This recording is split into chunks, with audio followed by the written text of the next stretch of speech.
100 million years ago, somewhere in Mongolia, hundreds of plant eaters are migrating north. A predator tracks their every move. Following the herd from a distance, it waits patiently for a straggler.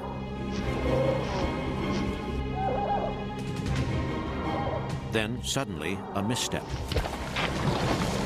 Now its great size is its downfall. Trapped in a bog, it will perish under its own weight.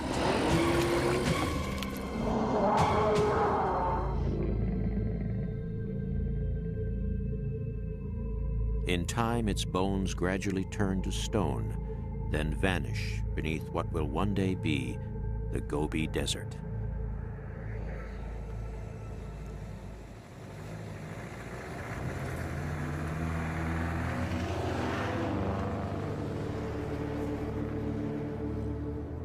Today, the Gobi is a trackless wasteland of sand and scrub that stretches 500,000 square miles across southern Mongolia and parts of northern China.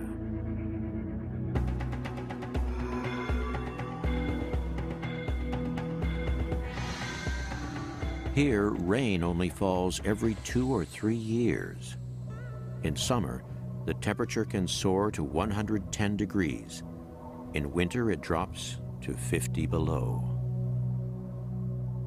Only the nomads who migrate with the seasons venture into this inhospitable land. Westerners are rare, just a few intrepid explorers and dinosaur hunters intent on unraveling the secrets of the past. In 1999, Dr. Phil Currie of the Royal Tyrrell Museum in Canada came here to solve a mystery. The road is much better here. You want to call it a road? The riverbed.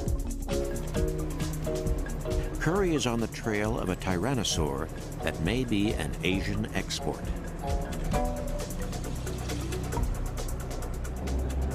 This is the Namek Valley, and it's one of the best places in the world for dinosaur collecting, and certainly one of the best places anywhere for collecting tyrannosaurs. Since I like working on tyrannosaurs, I've looked forward to coming here for a long time. For 10 days, Currie and his team scour the desert for dinosaur bones, without success. After a long day hunting, they find an old quarry previously explored by Russian and Polish dinosaur hunters in the 1970s.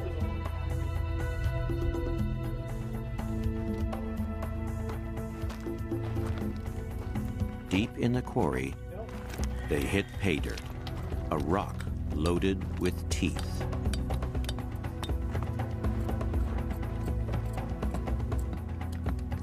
We have just discovered the third known skull and skeleton of a juvenile Tarbosaurus. The juvenile was about a year old, 15 feet long, and it already weighed a ton. Fully grown, Tarbosaurus was the height of a 2-story building. Tarbosaurus means alarming lizard. With its massive head and powerful hind legs, it was the most awesome predator of its day.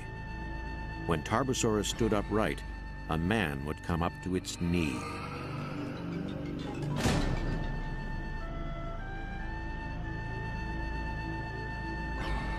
A mass of muscle and bone the length of a school bus, it had ferocious teeth set in an industrial-sized skull.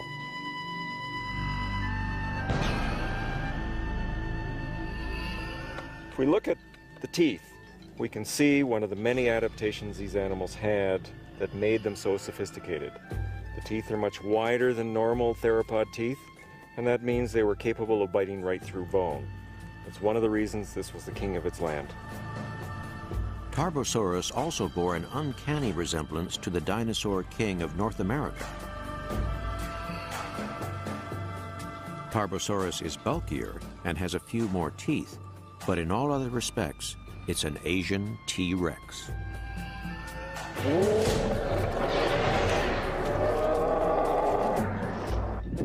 Because T-Rex, the tyrant of the Cretaceous, is only found in North America, scientists long assumed it evolved from another dinosaur in North America, the tyrant of the Jurassic, Allosaurus.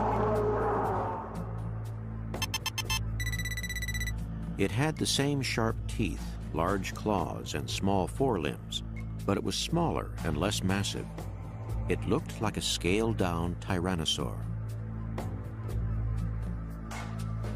But Tarbosaurus was a much closer fit.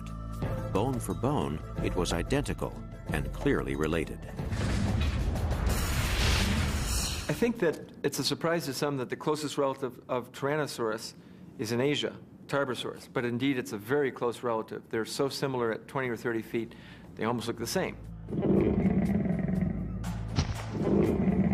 Tarbosaurus was another Asian dinosaur that made the long journey across the land bridge to North America.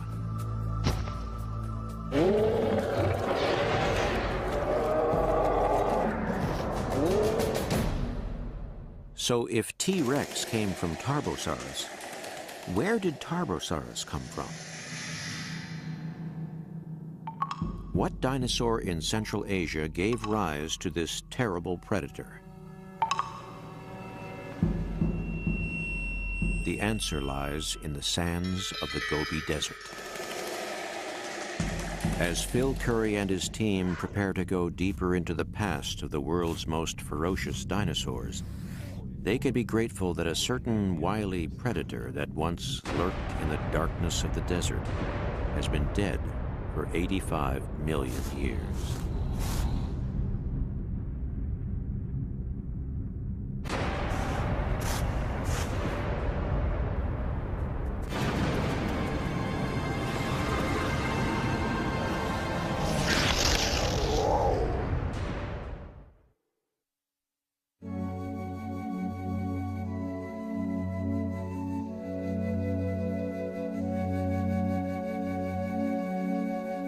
A new day dawns in the Gobi Desert, and the dinosaur hunters are back at work.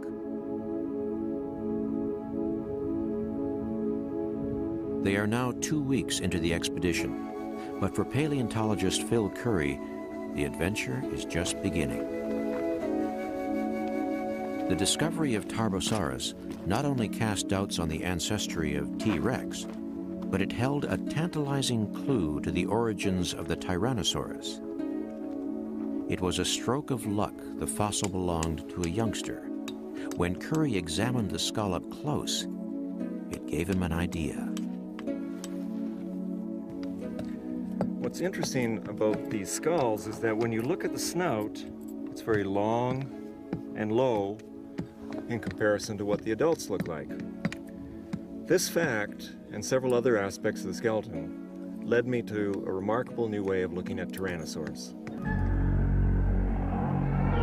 In the primeval forest of the Cretaceous, the young Tarbosaurus bears little resemblance to its parent. It's small and lean, quicker than the adult. In shape and form, the carbon copy of a totally different species.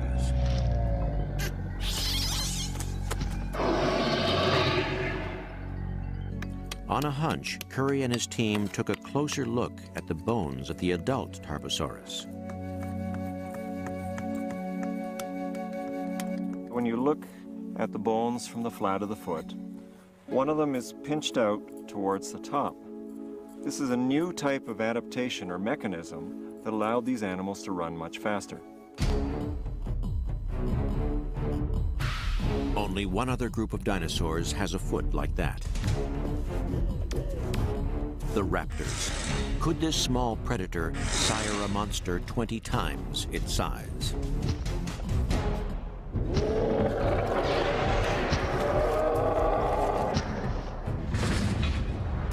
We now recognize that tyrannosaurs are derivatives from the very specialized bird-like meat-eating dinosaurs that we call raptors, the small forms, and that they aren't related to the large meat-eaters that lived earlier in the history of dinosaurs. The raptors were small, lightweight predators and the most successful family of dinosaurs that ever lived. They had some impressive hardware: sharp serrated teeth, hand claws like knives, and a retractable sickle claw on each foot to rip open their prey. The most famous raptor lived in the Gobi Desert. Phil Currie is in velociraptor territory. This is exactly the kind of area I would expect to find a velociraptor, and that's what I really hope we can find today. Velociraptor had a large brain and used it to outsmart its prey. It was also unusually fast and could turn on a dime by using its tail for balance. It could easily outpace a human and run down any prey.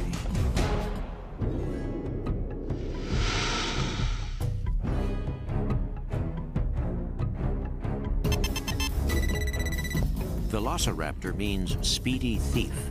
6 feet long head to tail, it was about the size of a wolf. But what it lacked in stature, it made up for in agility, speed, and cunning. Because of its size, Velociraptor probably hunted in packs, exploiting the tactics of ambush and surprise to bring down even the largest prey.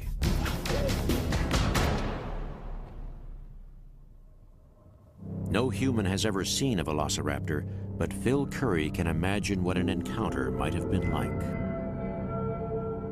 Velociraptor was well adapted as a predator.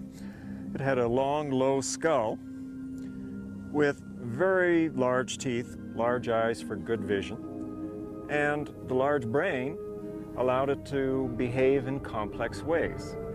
This large brain is probably what allowed it to hunt in packs.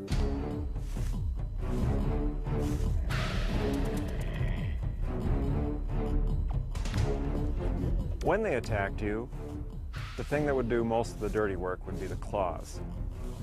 Now, these large claws are even bigger than the teeth and would have been extended to a razor-sharp point. Imagine, if you can, being attacked by a pack of 6 to 12 of these wolf-sized animals. It's quite terrifying. Finally, the animal had relatively strong legs, and this would allow it to leap and jump easily. Overall, I think I would rather be attacked by an animal like a Tyrannosaurus than a group of these vicious, nasty little animals.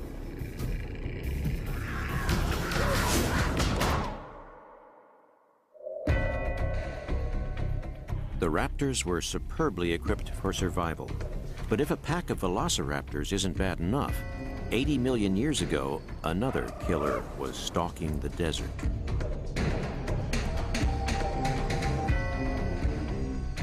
Temperatures are high, and sand stretches for endless miles. A raptor stalks the dunes. Nearby, a dinosaur has laid its eggs in a hollow, protected from the winds of an advancing storm. As the first of her young are ready to hatch, the raptor moves closer. Suddenly, a violent storm hits the scene, burying the hatchlings and the raptor under suffocating sand. Today, the site is a towering wall of red sandstone. A year after his historic expedition, Roy Chapman Andrews returns to the site he called the Flaming Cliffs. Here he made his most celebrated discovery. The first complete nest of dinosaur eggs.